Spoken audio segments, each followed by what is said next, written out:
Do you feel like you only have chemistry in toxic or hurtful relationships? Well, this is something that comes up a lot in my work, both with people who've been in relationships with highly narcissistic people and with people who are narcissistic themselves. If you don't know me, my name's Ruthann. I'm a clinical psychologist. I'm an expert in relationships and issues of narcissism. And in this video, I'm going to help you understand what that chemistry is and why you feel it, and also give you some really practical strategies that you might be able to implement to nurture healthier, better relationships, particularly in the early stages of new romantic relationships. So, first of all, let's try to understand you. What is it that draws you into a relationship? So, both people who are narcissistic and those who are attracted to them often have deep emotional wounds. And they're attracted to relationships where there may be a chance of healing those wounds. Now, it's often said that people with borderline or emotionally unstable personality disorder are very much attracted to people who have narcissistic personality disorder or narcissistic traits. And why might that be? Well, someone who's on the more emotionally unstable or borderline spectrum may have a deep desire for connection, to belong, to be held, to be loved, and to be cared about. And they also typically have a deep fear of abandonment. And so they'll work very, very hard to prevent being abandoned. Now, one of the diagnostic criteria for narcissistic personality disorder is having fantasies of ideal love. And these fantasies are so lofty, they're so perfect, that they're far beyond any reasonable or sensible expectation of a romantic relationship. Often there may be stories about meeting a soulmate, the perfect lover, the person with whom you have incredible chemistry, the person that you deeply admire, who's extremely attractive, who's an amazing lover. And all of these things in one person, well, to be honest, it's just not realistic. And I think there's also some cultural stuff here, because I think never before in history have we put so much weight on and so many expectations on our romantic relationships. So, what does it feel like when you meet someone who is so idealizing of the relationship and perhaps also of you? Well, it's intoxicating. It draws you in because it's exactly the thing that you've been longing for and craving. And it looks like this person that you meet is going to see you in an extremely special light. They're going to idealize you. You are so special to them. You are the soulmate, the perfect lover, the exciting one. And that's intoxicating. It really can draw you in. And that also puts the narcissistic person in the role of the hero, the one who's in control, the savior, and the one who's going to be dependent upon. And that can also feel very strengthening, very intoxicating, and very desirable for them. And it can work in other directions too. So it may be that you see yourself as the person who can help this person overcome their addiction, help this person overcome their incredibly raging temper, be the person for whom this person is going to stop their very long relationship pattern of cheating on romantic partners. I often like to think about the story from Greek mythology of Narcissus gazing at his reflection in the lake, and his lover Echo gazing at him, gazing at his reflection in the lake. Both partners are completely in the thrall of an utterly unrealistic fantasy of ideal love that simply doesn't exist. And at some point, reality is going to bite. Early on in a relationship, everybody is on their best behavior. A certain amount of idealization and excitement and butterflies and jitteriness is normal in the early stages of a new relationship. This is supercharged for people who are narcissistic or people who are drawn to this kind of very strong romantic attachment. Now, this is often referred to as a love bombing stage in the relationship, as if the narcissistic person is deliberately, in a very calculated way, setting out to draw in the other person. Now, of course, it's possible that some people would deliberately behave in that way, but I think it's more often the case that both people here are completely in the thrall of a fantasy of ideal love, because both people have deep unmet relational wounds and needs for love, belonging, connection, and acceptance. They're just utterly unrealistic about it. And at some point, that shine is going to wear off. At some point, you're going to see each other as human. You're going to be tired. You're going to be stressed. You're going to be distracted by something else. The ordinary demands and the ordinary ups and downs of life can get in the way. And this can trigger a very strong response, because actually what's happening is the illusion of ideal love is shattered. And that is terrifying if you're looking to this relationship to be the one that saves you, that heals you, that is going to be so perfect for you. And if you're striving for and seeking this kind of perfect ideal love, then a threat to that is extremely distressing and maybe incredibly enraging or disappointing. And people can have very strong emotional reactions. In this kind of situation, the narcissistic person feels very disappointed. They may feel hurt. They may feel angry. And that may be because their fantasy of you has been shattered. And they may also then begin to think, well, if you're not the ideal person that I thought you were, then who are you? Are you a nobody? Maybe my ideal person is still out there, and therefore I'm not going to commit to this relationship. It's also very difficult for a narcissistic person to admit that they're disappointed, or that they feel hurt, or that they're sad, or that they have some needs that aren't being met in the relationship. It's hard for them to expose themselves with a kind of vulnerability that might invite the other person to meet their needs, because that's too vulnerable. Remember that the kind of heart of narcissism is shame, and it's hiding the true self and hiding vulnerability, because that's terrifying. When a narcissistic person feels exposed in that way, they typically fear being rejected or being criticized or being viewed as weak or pathetic. And they may respond by withdrawing, by telling you you never really mattered to them anyway, to make you feel very small. The intention there, I don't think, is really to deliberately make you feel small, but it's really about protecting themselves from feelings of vulnerability. They may lash out, become angry or critical or condescending. And that reaction, again, is about protecting them from feeling vulnerable or from sharing with you how they're feeling and what they need. Now, this is crushing, hurtful, and painful to be on the receiving end of. And it triggers our attachment systems. All of us have an innate drive to attach and connect to other people. And it's completely normal and natural that when we have conflict in our relationships, we feel anxious, because the person that we're leaning on, the person that we count on, the person that we love, the person who's special to us, doesn't seem so available to us, or may feel like they're going to abandon us or they're going to hurt us. So it's really normal and natural for everyone in this situation to feel relational anxiety. The narcissistic person is feeling it, and they're coping with withdrawal or criticism or anger or blame shifting, or however they cope. And the other person is also feeling relational anxiety and may respond with crying, with begging, with pleading, with apologizing, with people pleasing, with placating, or with rage of their own. There's all kinds of responses that can be had in this kind of situation. And what really soothes that relational anxiety, at least temporarily, is to shore up the fantasy again. And so at some point, there may be a dramatic makeup. You get back together. It's all back on again. It's amazing. You're back on the high. The fantasy is reignited until it's off again, and you're back in the crushing low. And that's why relationships like this can feel like such roller coasters. The highs are high and the lows are crushing. Now, I believe that the way to change narcissistic relationship patterns, whether you're a narcissistic person or whether you're someone who has a tendency to fall in love with narcissistic people, is to embrace ordinary, everyday love, ordinary, everyday relationships. In those kind of relationships, expectations are lower.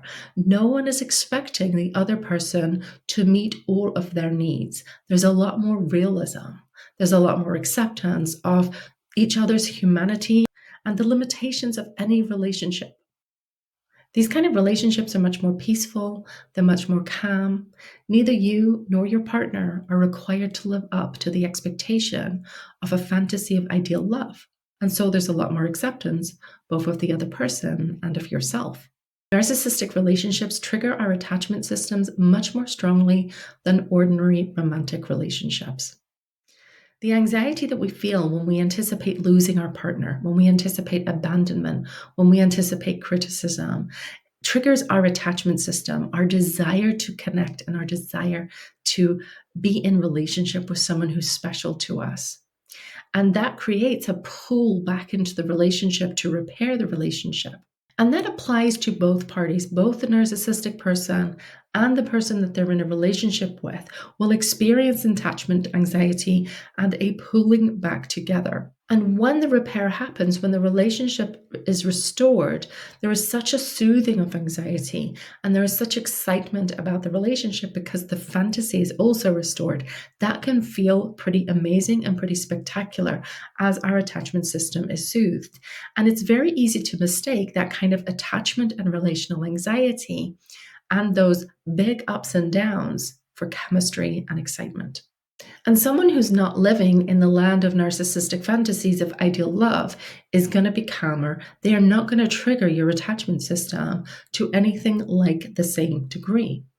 And whereas if you meet another narcissistic person or person who has this kind of pattern in the relationships of withdrawal and abandonment and then making up and breaking up, that creates a draw. When you look at that, it creates memories of those kind of big highs in that relationship. Now, hear me out with this story. I want you to imagine two children, and they're both looking at a roller coaster. They both feel butterflies in their stomach.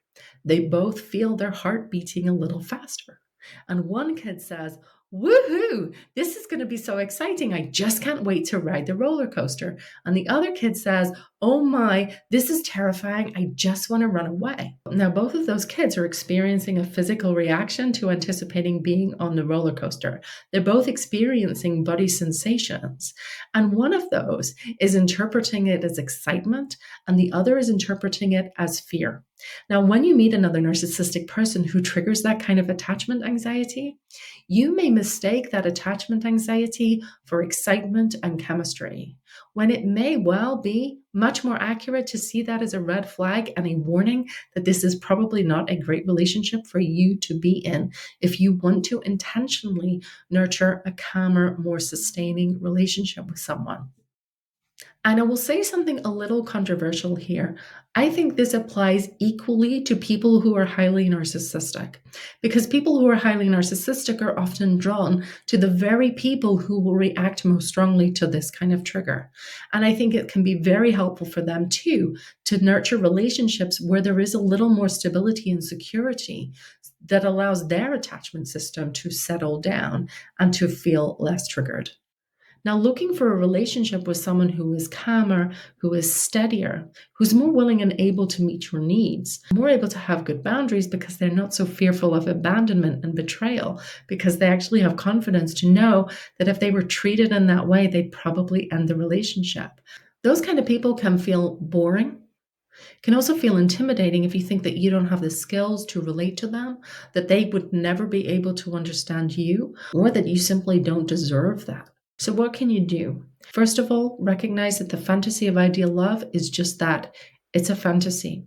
No relationship and no person is ever going to be that amazing.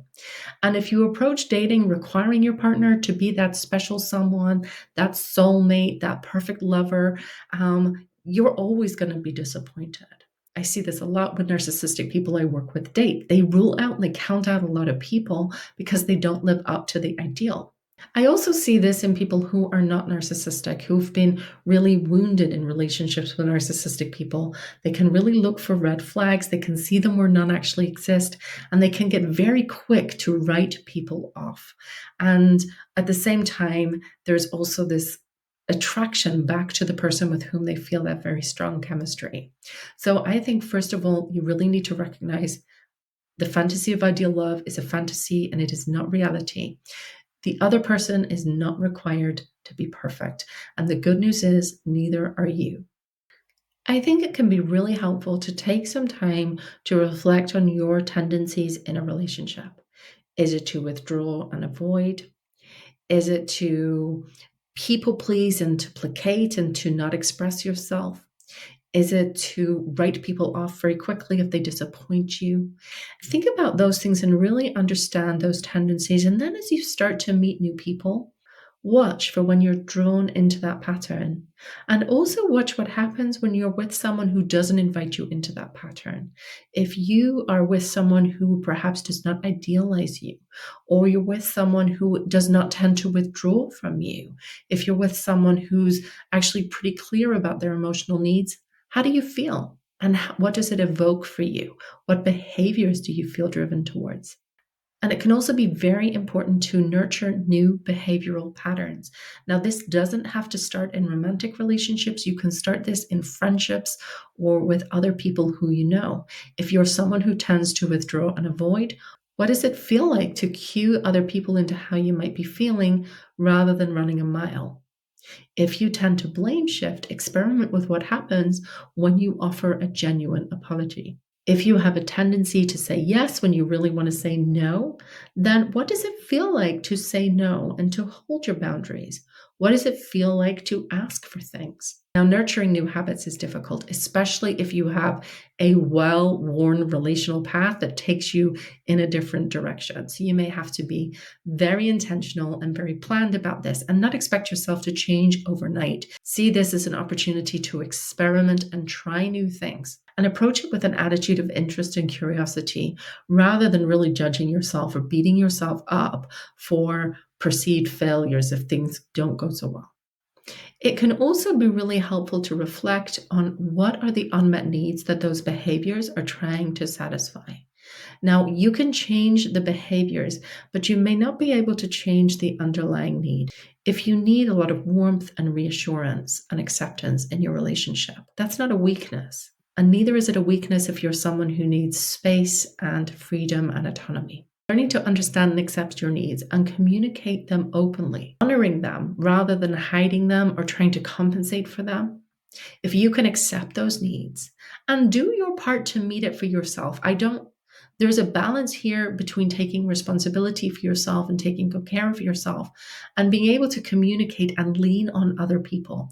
And I think narcissistic people actually find this very, very difficult. It's one of the most challenging behavioral patterns for people who are narcissistic is how to accept their own needs and allow themselves to lean on someone else in a healthy way. But if you can learn to communicate openly about your needs and really honor them in a way that's very confident and compassionate to yourself and to the other person, then that really creates an opportunity to develop new relationship patterns. It's sometimes interesting how we can be so drawn to people who really cannot meet our emotional needs. It's like we try to deny them. And so the person who likes a lot of comfort and reassurance ends up with someone who's very rejecting and neglectful. And the more that they're rejected and neglected, the stronger their need becomes, and the more frustrating they become for their partner, and the more rejecting and neglectful they become. Not everyone is a good match, and finding a partner who's willing to, in a good enough way, not in a perfect way, not in a kind of fantasy way, but in a good enough way, acknowledge your needs, validate where they're coming from, not make you feel like a terrible person for having them, and try to meet them in a good enough way, in a healthy way, is a really good first step. As is recognizing that no one is going to do this perfectly. There's no ideal partner out there, and neither are you going to be the perfect partner. And you are not required to be. Part of building healthy adult relationships is to lose the fantasy of ideal love, to love the other person for who they are, and allow ourselves to be loved for who we are. When you meet someone who's willing and able to offer that, you may not feel strong chemistry. You may not feel those butterflies in that drool as intensely as you would with someone who is not really likely to meet those needs. So I would suggest that if you're someone who feels that very strong chemistry with people who were not so good for you, that you view that chemistry with a little bit of suspicion and see it as a sign to slow down rather than speed up. I'd also suggest that when you meet someone new, if there's some warm feelings, if you like this person, if they seem kind and respectful and you enjoy their company, that you give things more of a chance to grow and see what happens. And also observe yourself and see what you notice about yourself. It may be that you view yourself as not worthy of this kind of love and affection. It may be that you feel like you're going to screw it up and that makes you want to withdraw and run away. Be really interested and curious about that, but not so quick to act on it. And that gives you a chance to experiment with being yourself, with expressing your needs, with being interested in the other person and hearing their story and what they need in a relationship. And it gives love and connection a chance to grow. It gives them space to evolve over time. And at the very least, you'll learn something new about yourself and have the opportunity to practice some new relational patterns that will serve you well in other relationships. It's highly unlikely that you will find ideal love. That only exists in fantasies and fairy tales. But by being patient with yourself, by accepting yourself and other people for who they are, you might just find the real thing. And it probably won't be an epic fairy tale, but it may be tender and human and intimate in the ordinary mess and ups and downs of everyday life. And that might give you the opportunity to experience that most precious thing of being loved just as you are and loving someone just as they are. I hope this video has been interesting. Leave a comment, let me know what you think. Hit the like button, subscribe if you'd like to hear more from me. I look forward to seeing you next time. In the meantime, take good care.